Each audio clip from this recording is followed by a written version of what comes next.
Hello guys! Kumusta kayong lahat? So ngayong araw ay bigyan pansin natin tong comment ni Sir Justin Live. So hello sa'yo sir. So mga ka-reels ay dalawan niya na rin yung bahay ni Sir Justin.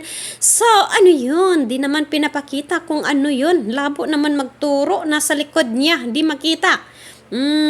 So actually guys, ang ginagamit ko kasi ay green screen.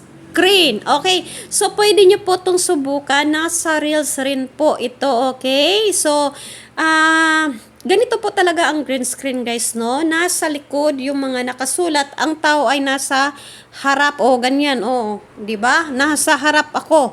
So, ang tawag dyan ay green screen, okay? And then, ganito po kasi sa Reels guys, no? Halimbawa, ganito. So, kapag hindi mo kasi click yung video or i-play yung video, hindi mo talaga makikita yung buo, okay? So, ang makikita mo lang is yung half. Pero kapag i-click mo yan, makikita mo lahat talaga ang nakasulat. Kung ano yung nasa itaas. So, kadalasan po, halimbawa, ganito na comment ang binibigyan ko ng pansin, right? So, ayan guys, nasa imabaw lang siya. Nasa itaas, okay? And then, nasa likuran ko. Ayan, nasa likuran ko. And then, ayan, nasa harap ako. So, ulit-ulit na. So, subukan nyo rin po para po ay maranasan yung nasa harap kayo. Huwag naman po palagi nasa likod. Charot.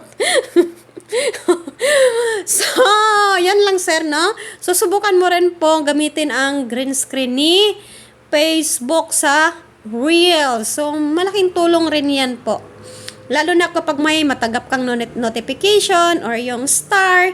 So, halimbawa, makatanggap ka ng star. So, ganyan, gamitin mo ng ano. Uy, maraming salamat sa pagbigay ng tala. Ganun ba? Ganun yun, sir. So, di ba, maka-content ka ng ganito. And then, yun na nga guys, dahil doon siya nag-comment. So, kung paano i-invite yung mga nag-react ay, so, i-content rin natin to kung paano sila i-invite. Okay? So, hanggang dito na lang muna. So, sana ay maliwanagan ka na, sir, kung bakit nasa likod yan. Okay? So, ang tawag dyan ay green screen po. Okay? Mayroon to dito sa Reels po. Makikita mo yan sa Reels. Pwede ka rin po sa TikTok. Mayroon rin po sa TikTok. So, hanggang dito na lang and maraming salamat sa panonood and please don't forget to click the follow button for more tips and bye-bye.